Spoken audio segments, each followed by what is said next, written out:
Boa tarde, estamos iniciando mais um programa Desenvolvimento Sustentável em Debate, hoje falando sobre a URGS, que cria a Unidade de Conservação no Morro Santana, e quem vai conversar conosco é a professora Terezinha Guerra.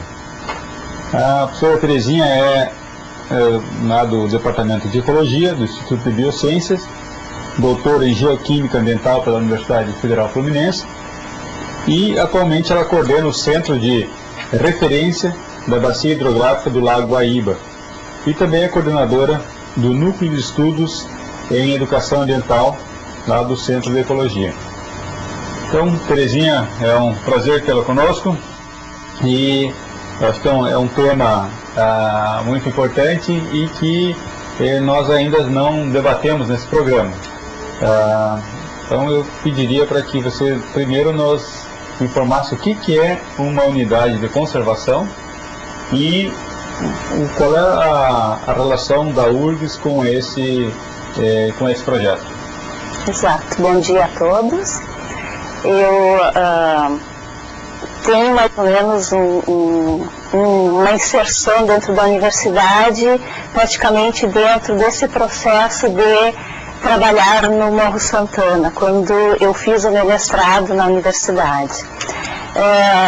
Posteriormente eu comecei a trabalhar com a professora que já trabalhava na área do Morro Santana, e depois eu já era funcionária municipal e eu fui chamada para integrar um grupo para elaborar um projeto integrado nessa área. Então, uma unidade de conservação, na verdade, ela representa uma área de proteção ambiental onde se procura preservar todos os elementos existentes nessa área. E atualmente nós temos, dentro de uma política nacional de meio ambiente, um sistema, foi criado um sistema nacional de áreas de proteção ambiental, que é chamado de SNUC. No governo, a nível federal, no governo estadual também tem um sistema de unidades de conservação, e a nível municipal também pode ter sistemas de unidades de conservação. Então, na verdade, nós temos essa relação Universidade-Morro Santana porque a universidade ela é proprietária de uma área bastante considerável lá no Morro Santana. É uma área que envolve todo o campus do Vale, passando sobre o morro e indo até o outro lado, que é a área próxima a Protásio Alves, E, na verdade, isso já vem de muito tempo, porque em 1989, no período do reitor Gerhard Jacob e do vice-reitor Tuiscon-Dick, que foi o criador do Centro de Ecologia, na verdade, e do programa de pós-graduação em Ecologia, eles também criaram comissões para se instalar naquela área, naquela região do Morro Santana, um jardim botânico e uma reserva ecológica, chamada Reserva Ecológica do Morro Santana. E durante todo esse período sempre se falou em reserva ecológica. Tanto é que no tema, até no título, eu não coloquei reserva ecológica, porque a reserva ecológica ela é extremamente restritiva. E nós não queríamos algo restritivo, quer dizer, para ser uma reserva ecológica como categoria dentro do sistema nacional, ela serve só para pesquisas, e praticamente não permite, a não ser em alguns casos, ela não permite que haja visitação pública, E nós não queríamos isso também. Mas de qualquer maneira esse grupo não trabalhou muito bem, ele teve uma coordenação da arquiteta Maria Regina Taradeda, que atualmente já está aposentada. Eles trabalharam muito na área física, delimitação topográfica, cartográfica, mas o Jardim Botânico ninguém tocou no assunto e simplesmente foi esquecido. Em 1991, a professora Maria Luísa Porto, que já estava engajada, e ela me encontrou um dia numa palestra, e ela disse: Terezinha, vamos trabalhar no sentido assim de fazer um projeto integrado, interdisciplinar, abrangendo diferentes áreas, convidando pesquisadores, e a partir daí nós sentamos, eu era funcionária da ISMAN, então era de um órgão municipal, e ela da universidade. Então nós trabalhamos no sentido assim de elaborar um projeto integrado, onde participariam diferentes departamentos da própria universidade, que era o departamento de zoologia, botânica, a própria ecologia, a ISMAN como órgão municipal e a Secretaria Estadual de Educação. O projeto ele foi até muito bem aceito, mas nós tivemos dificuldade no financiamento. Apesar de ter poucos recursos, nós realmente conseguimos que se desenvolvessem algumas atividades práticas. E também muitas atividades de disciplinas eram realizadas no Morro Santana. Tá? Bom, aí o Instituto de Biociências, em 1998, insistia em criar a tal da reserva e pensou: vamos criar um órgão auxiliar dentro da universidade. E novamente faz uma nova comissão para criar a tal da reserva. Só que essa comissão também teve muitas dificuldades, porque se criar um órgão, mais um órgão dentro da universidade, não é algo muito fácil de ser feito. E essa medida praticamente fracassou. Só que nós, lá na ecologia, não paramos, porque em 1995 eu fiz concurso, daí já entrei como professora na universidade. Então, nós novamente entramos em contato com a reitoria, junto ao diretor do Instituto de Biociências. Os alunos solicitavam isso, o próprio órgão ambiental municipal, que era a ISMAN, mantinha contato e solicitava que a gente fizesse algo nesse sentido, porque a pressão externa junto à propriedade da universidade era muito intensa, né? A fiscalização era extremamente precária e se criar essa unidade de conservação poderia permitir um zoneamento, um trabalho mais específico, a captação de recursos, enfim, a gente poderia ter uma atuação um pouco mais intensa nesse sentido. Nesse meio tempo, então, se criou uma nova comissão, né? Vocês podem ver que nós temos várias comissões que foram sendo criadas. E daí essa comissão ela teve um caráter mais abrangente, inclusive o GIGA aqui da universidade foi convidado para participar, representantes de outros setores foram convidados a participar, e daí eu fui eleita coordenadora em 2003 para a criação, a criação de instalação de uma unidade de conservação. E a partir daí nós começamos um estudo assim, bastante específico. Qual era a área realmente da URGS, porque não tinha interesse em pegar e adquirir áreas do entorno, porque isso era impossível, né, de se fazer. Usar aquilo que nós temos, mas que área era da universidade mesmo, se nós não tínhamos sequer o limite do entorno. Depois, assim, quais realmente foram os trabalhos que estavam sendo realizados, né? E depois também nós tínhamos uma equipe que estava estudando vegetação, trabalhando com imagens de satélite, enfim. Nós conseguimos elaborar praticamente um dossiê e entramos em contato junto à reitoria, à infraestrutura, enfim, nessa época a professora Vrana deu um apoio bastante forte para nós, né? E a partir daí, realmente, a gente conseguiu, né, vencer tudo isso, elaboramos um dossiê e enviamos à reitoria. Aí esse dossiê foi junto à procuradoria e nós tivemos um pequeno entrave, porque nesse meio tempo estava se ampliando o anel viário e a universidade não tinha pensado, entre aspas, que havia necessidade de se fazer um EIA-RIMA para fazer a ampliação do anel viário. E o órgão ambiental foi lá e disse: não, tem que ter um EIA-RIMA, tem que ter estudos para fazer essa ampliação, portanto, né, tem que ter esse contato junto ao órgão ambiental, com licenciamento, etc. aí se pensava em ampliar outras atividades junto ao campus do Vale. E daí o próprio órgão ambiental sugeriu que a universidade, em vez de fazer um EIA-RIMA ou uma solicitação de licitação para cada empreendimento novo dentro do campus do Vale, que se fizesse um estudo de viabilidade urbanística lá na região do campus do Vale. E daí foi criado novamente um grupo para trabalhar esse estudo de viabilidade urbanística, e daí nós tivemos um certo conflito de aonde ficam os limites, etc. E a Vrana estava encerrando o mandato, ela gostaria que passasse isso junto ao Consum, então passou por mérito a criação da unidade de conservação, né? Nesse meio tempo nós entramos em contato com o Ministério Público e com o IBAMA para saber que categoria poderia ser criado, que nome seria dado à universidade, porque tem que ter uma categoria, né? Unidade de conservação como um todo não define nada.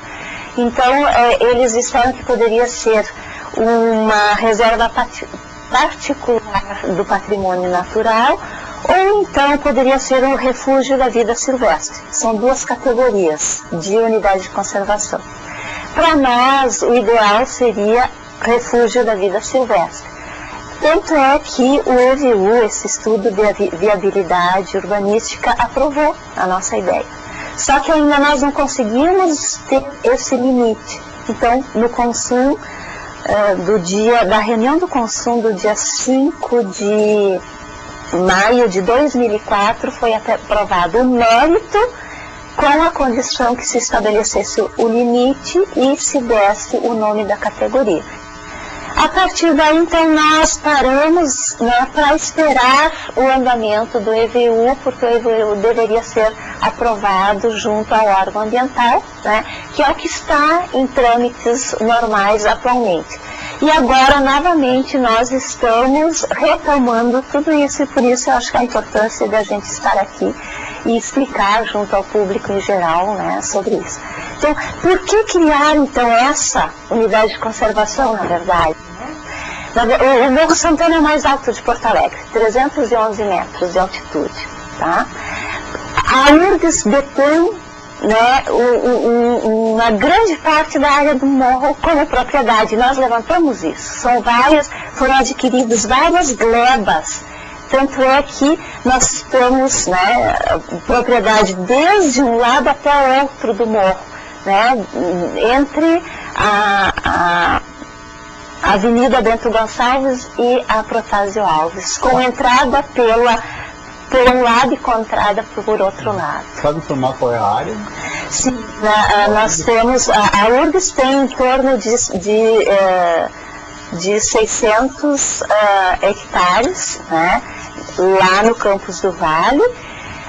A área proposta inicial era de 450, mas o EVU não concordou. Então, nós estamos em negociação para ficar em torno de 350 só para a unidade de conservação, né? Mas ela vai ficar em torno de 300 a 350, né? Que pega assim o topo do morro. E aí entra outro. O topo do morro é proibido construir, é uma área de reserva permanente. Portanto, né, tudo se encaixa exatamente para que a gente tenha essa unidade de conservação. E além disso, né, na verdade, tem uma outra característica que é específica, que é muito importante, que são as formações vegetais. A diversidade é muito grande lá na área do Morro Santana, porque os elementos florestais, eles são provenientes de rotas migratórias em função das mudanças climáticas ao longo de mais de 400 mil anos. Né? Quer dizer que vem vegetação de uma rota migratória da Patagônia, vem elementos florestais provenientes do Chaco, vem elementos florestais, à medida que vai aquecendo o clima, provenientes da borda da vegetação amazônica, e quando o período é mais quente, vem elementos florestais provenientes da Mata Atlântica. E com isso nós temos diversidade, então, na fauna e na flora. Tá?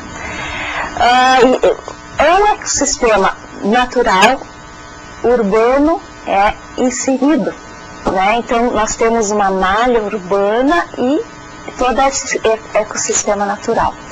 Além disso, nós realmente trabalhamos muito como laboratório natural.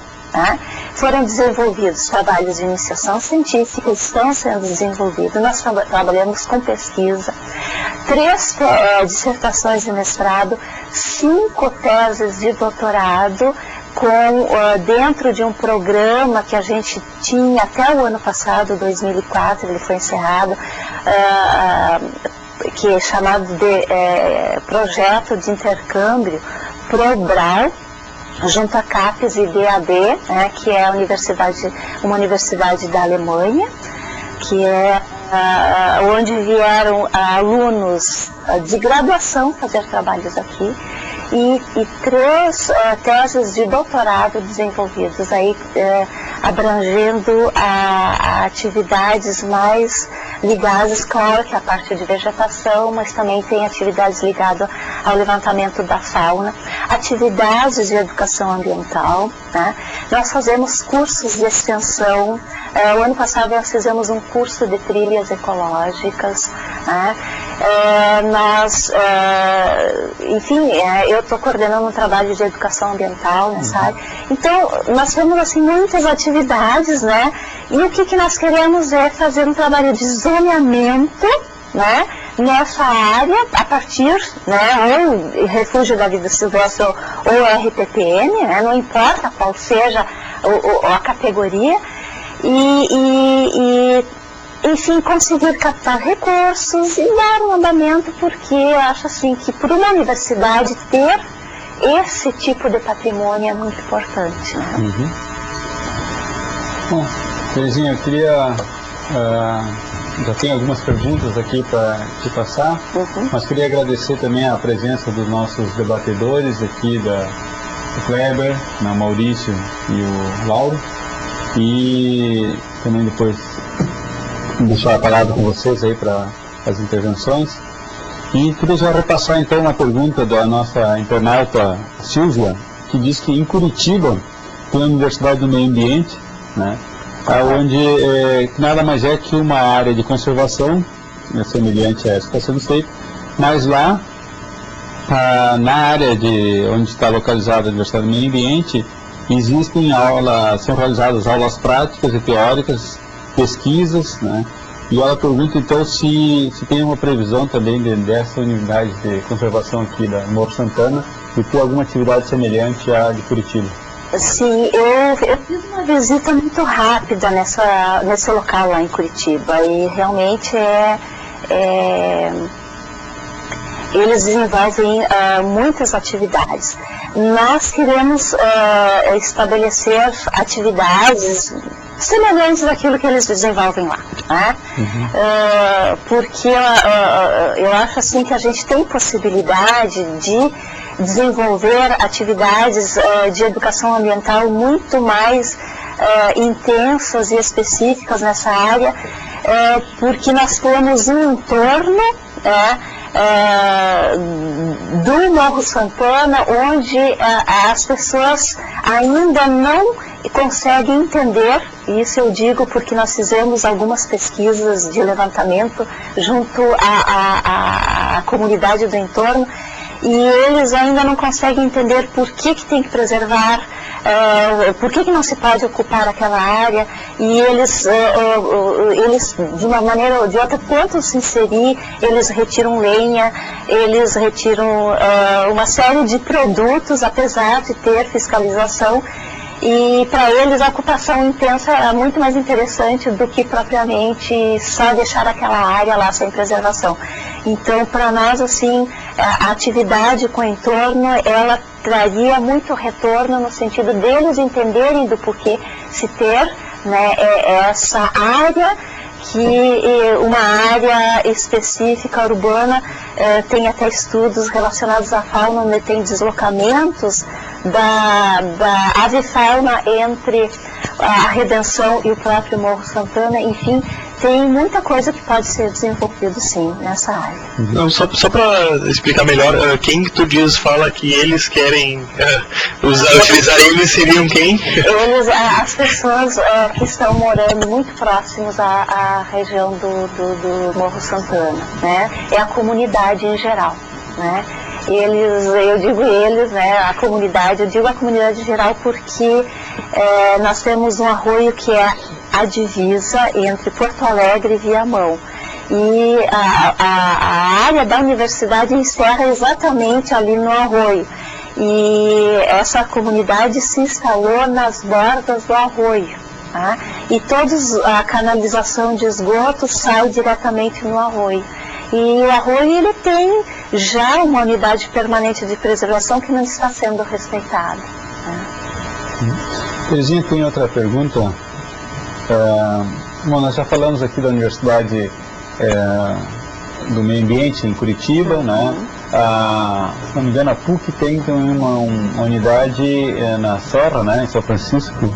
Tem, a PUC tem uma grande extensão de terras que é chamada de Pramata. Pramata, isso. E eles desenvolvem muitas atividades de pesquisa. Nós, da Universidade da URGS, também temos um contato direto com o Instituto do Meio Ambiente da PUC.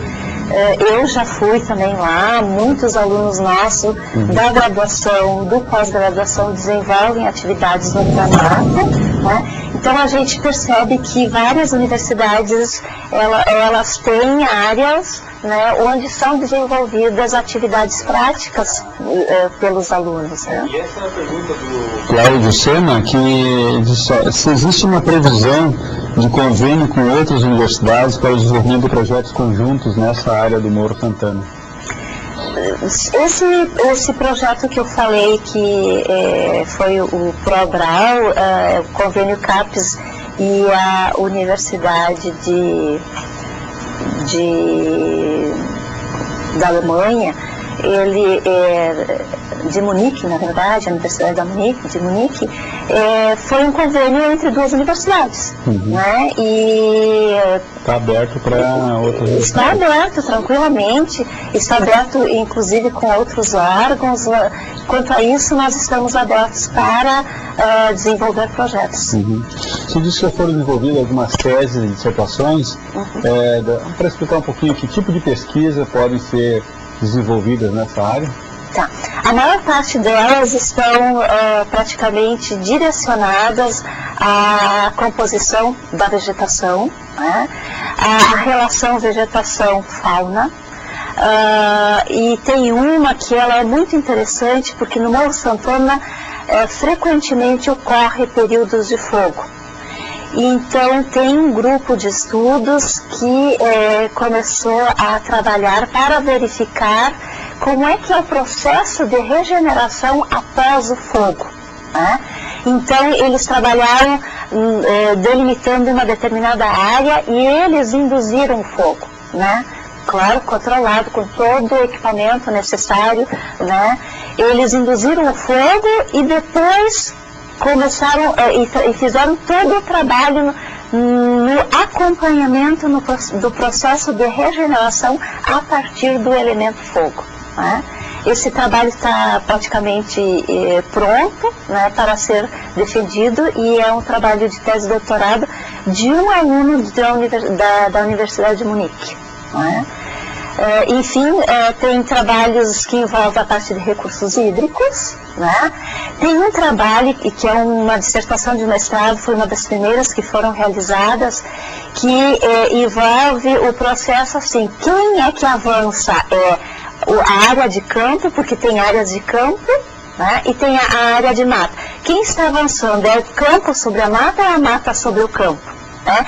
Essas relações. Né? Enfim, dentro dessa linha que os trabalhos se desenvolvem. Essa pesquisa com o fogo, já tem algum dado que possa adiantar, assim, quanto tempo é necessário para a recuperação, quais são os impactos? Infelizmente eu não tenho esses dados, eu não tenho esses dados, mas entrando em contato com o pessoal da ecologia de paisagem, eu acho que podem obter esses dados sem problema nenhum.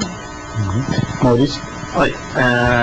Toda unidade de conservação necessita de um plano de manejo, né? Exato. Tanto da unidade de conservação quanto da área em torno, né? Existe até um raio, né, que é delimitado. E então, como é que se daria esse plano de manejo na área em torno, já que na área em torno tem uma área com muita população, muita construção, uma área urbana bem intensa, inclusive na área de Viamão, da Vila Universitária, né, que é uma área pessoal de comunidade de baixo nível econômico, então eles têm as necessidades deles também. Então isso envolveria muito mais, né? Talvez a Prefeitura de Viamão também fizesse muitos projetos relacionados também com a unidade de conservação. E depois de criada a unidade de conservação, quem que seria o órgão responsável por gerar ela, assim, um órgão mais federal ou âmbito só de universidade? Bom, com relação ao plano de manejo, isso é previsto, né? E esse plano de manejo ele tem que ser bem específico, enfim, porque nós vamos zonear áreas, aquelas que são destinadas à pesquisa, as áreas que envolvem as trilhas ecológicas, pode ter turismo ecológico na região, atividades de educação ambiental, enfim, várias atividades podem ser realizadas lá. Com certeza, esse plano de manejo, ele tem que sair e nós temos o pessoal qualificado dentro da universidade para fazer isso, sem problema nenhum, isso já está previsto dentro do nosso planejamento. Né? A relação com o entorno, nós mantemos contato com a Prefeitura de Viamão. Né?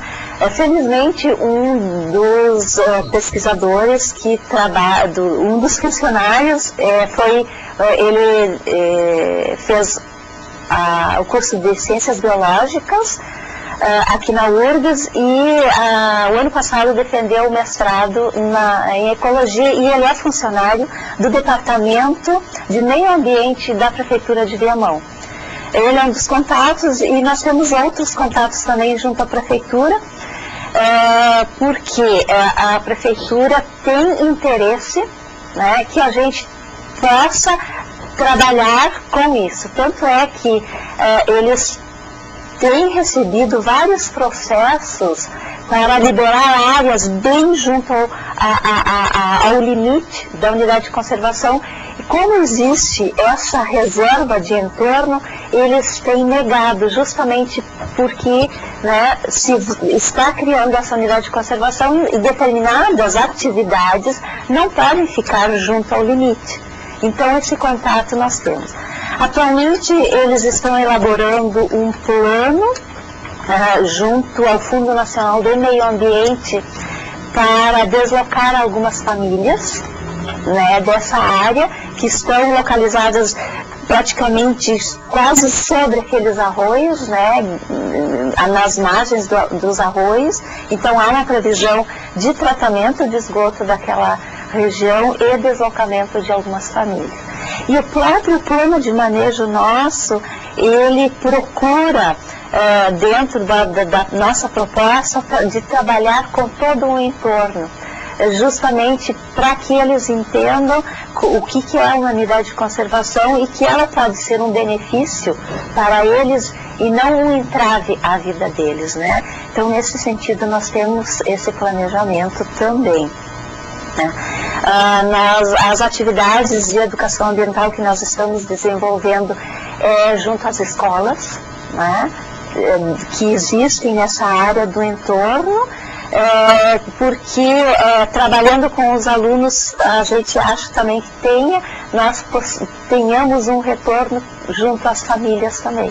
Enfim, a gente tem essa previsão, né, de contatos e trabalhos no entorno. Inclusive, tem uma pergunta dentro dessa linha aí também, se é possível visitar essa área e, mais especificamente, vamos dizer, unidades do Senai do Rio Grande do Sul, né, que poderiam levar seus alunos para visitar a área ou ter alguma explicação sobre o trabalho que está sendo feito e como fazer esse contato. Sim, nós fazemos eventualmente, quando a gente trabalha com educação ambiental, a gente tem um pequeno grupo que faz palestras e também que faz um trabalho de trilhas e visitas no Morro Santana.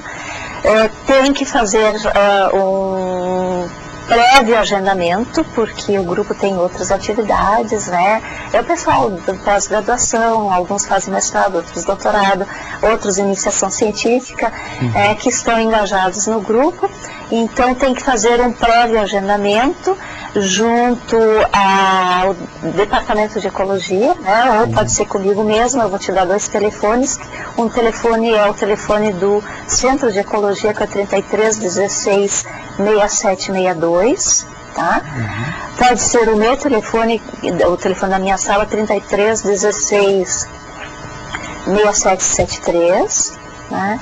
E tem o meu e-mail, que é o TG, só T de Terezinha, G de Guerra, tg@ecologia.urgs.br. Existe até a atividade do trote, né, que os calouros das ciências biológicas, eles fazem todo semestre uma subida no Morro Santana, né? Exato. Inclusive, existe problema de segurança também no Morro Santana. Eu já ia falar sobre isso. Tem problema de segurança no Morro Santana. Não é possível subir ao Morro Santana e de forma alguma sozinho ou pequenos grupos sem manter contato com a guarda da universidade. Né?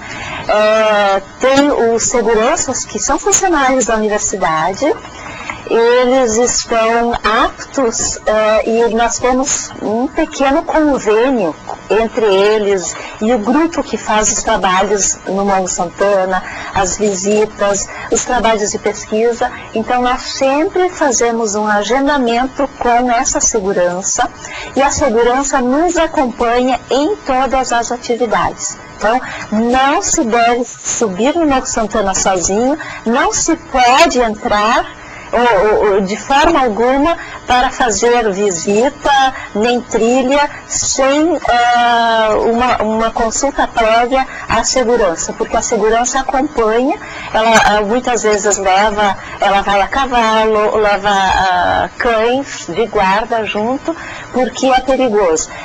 Não tem uma segurança frequente no morro como um todo. É um local, infelizmente, onde se torna refúgio de pessoas que às vezes fogem da cadeia, ou refúgio de pessoas que não são bons elementos, para se dizer, né? Então é inseguro ir para o Morro Santana sem a segurança da universidade. Presidente, tem outra pergunta. Você falou que o topo dos morros não deve ser, não é permitido a construção, né, de moradias. E o que a gente observa em Porto Alegre é que em vários morros as casas estão subindo, né? Se não estão ainda no topo, estão muito próximo. Isso é permitido ou tem em alguns morros é permitido, em outros não? Ou por que isso está ocorrendo? Não, o que ocorre... Às vezes não são casas de classe média e alta, né? Bom, uma das características que se percebe em Porto Alegre é que ainda grande parte dos morros não estão ocupados, que é diferente se nós compararmos com o Rio de Janeiro ou algumas outras regiões que existem no Brasil. Tá? Então, isso existe por ter uma política municipal muito forte. Apesar disso, ocorre um constante processo de invasão. Então, essa invasão ela é frequente. E a fiscalização não acompanha o processo de invasão tão eficientemente. Eu, quando trabalhava no município, eu era funcionária concursada, uma das atividades que eu tinha junto a um grupo, quando eu estava na SMAN, era atividades de levantamento junto ao Morro São Pedro, porque naquele período, além da invasão, tinha atividades clandestinas de retirada de granito, né? E eles tinham uma prática muito frequente de deixar a vegetação e ocupar, ou eles levavam um cavalo, uma carretinha, algo muito prático de entrar por pequenas trilhas sem desmatar, porque o desmatamento a gente percebe isso através de fotografias aéreas, e então a gente chegava lá, parecia que não havia nada, e eles tinham uma frente de trabalho de invasão. Então o processo que ocorre em Porto Alegre é um processo de invasão, né? Infelizmente, a fiscalização não é tão eficiente para, né, impedir tudo isso.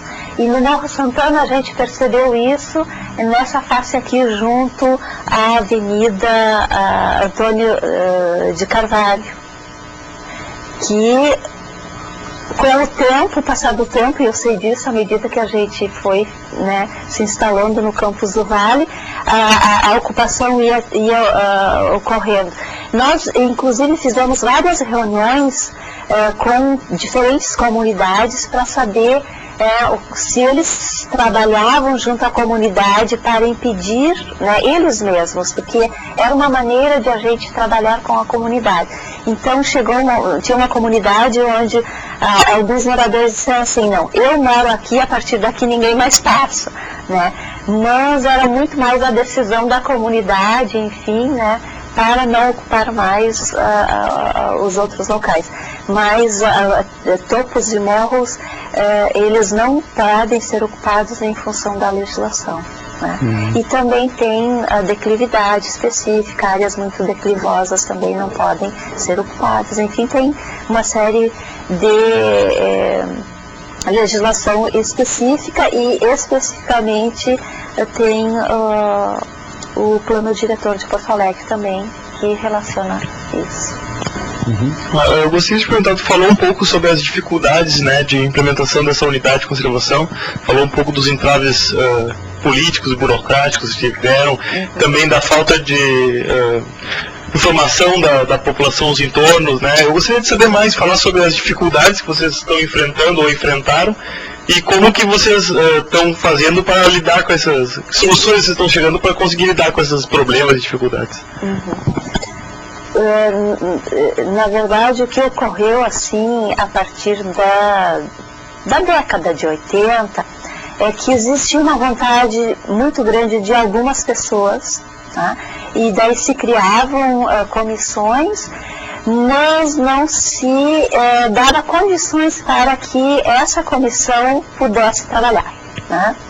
Então, isso que esse foi um dos entraves mais fortes que existiram. E a partir daí, então, ela começava a se esvaziar aos poucos, e no fim acabava fazendo um trabalho específico, e tinha a possibilidade de fazer outro, começava outro trabalho, e daí as pessoas têm as suas atividades normais, como nós continuamos a ter as nossas atividades normais, né? E essa é mais uma para se fazer, dentre outras, de representação que a gente também tem dentro da universidade. E quando a gente não tem muitas condições, muitas vezes o grupo começa a se esvaziar. Enfim, a ecologia sempre foi muito aquele fio condutor assim que puxava, né? As coisas se esvaziavam e de repente a gente puxava mais um pouco. E novamente a gente começou a assumir agora, né? E o que nós tivemos, felizmente agora, é que a própria reitoria nos deu um respaldo bastante grande, né?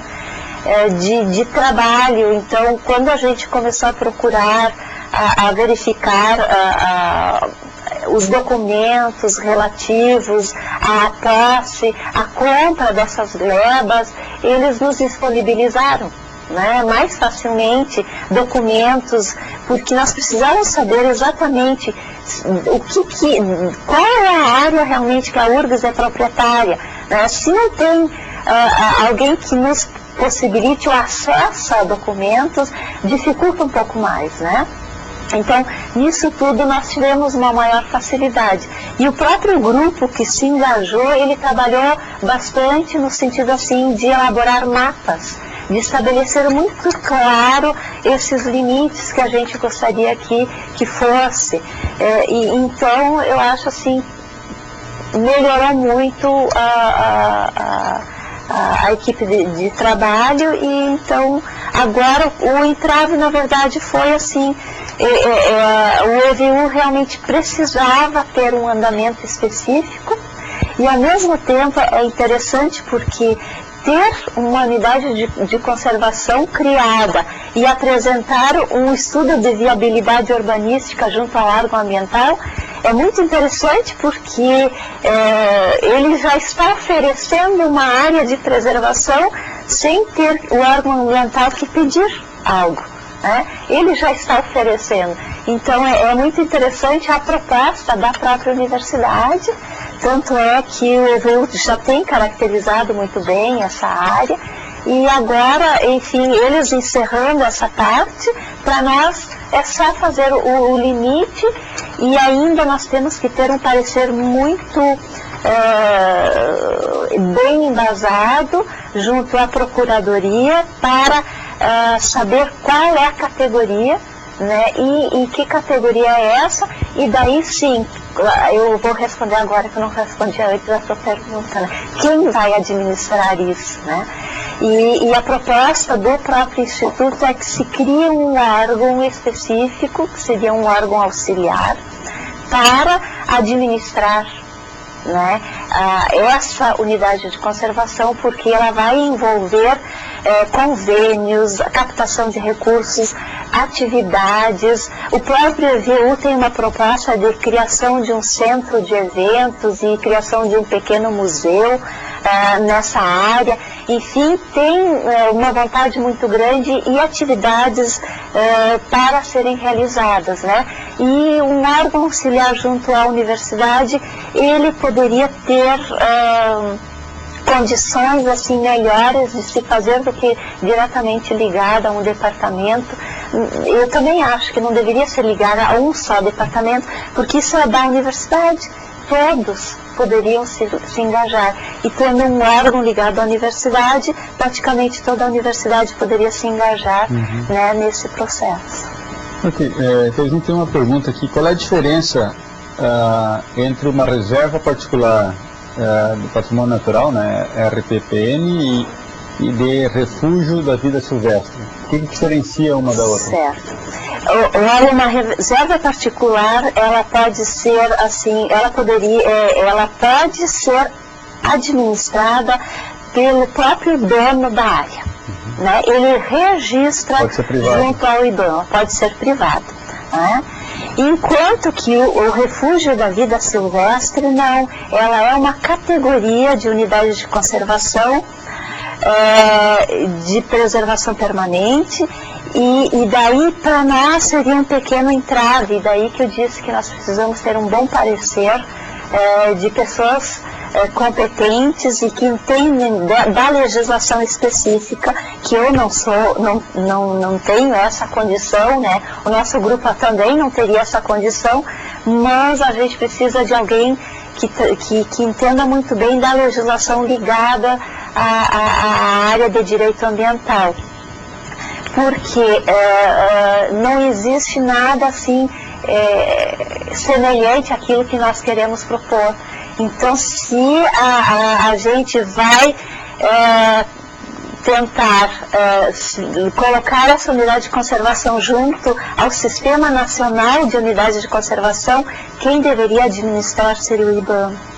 Se a gente for colocar junto ao governo do Estado, quem deveria administrar seria o DEFAP, que é do IBAMA, do governo do Estado, Departamento de Áreas e Florestas Protegidas. E se fosse junto ao órgão municipal, seria a SMAN. E é uma área federal, né? Então, como fazer isso, né? Então, essa está sendo a pergunta que eu estou fazendo às pessoas que entendem do assunto, né? E como nós vamos fazer isso? Qual é a melhor forma? Nós não queremos, e nem a universidade tem interesse, com todas as pessoas que eu já discuti, a universidade não tem interesse em se desfazer, e nem nós gostaríamos de nos desfazer dessa área e colocar a administração de um órgão de fora, né? Mesmo que seja a nível federal.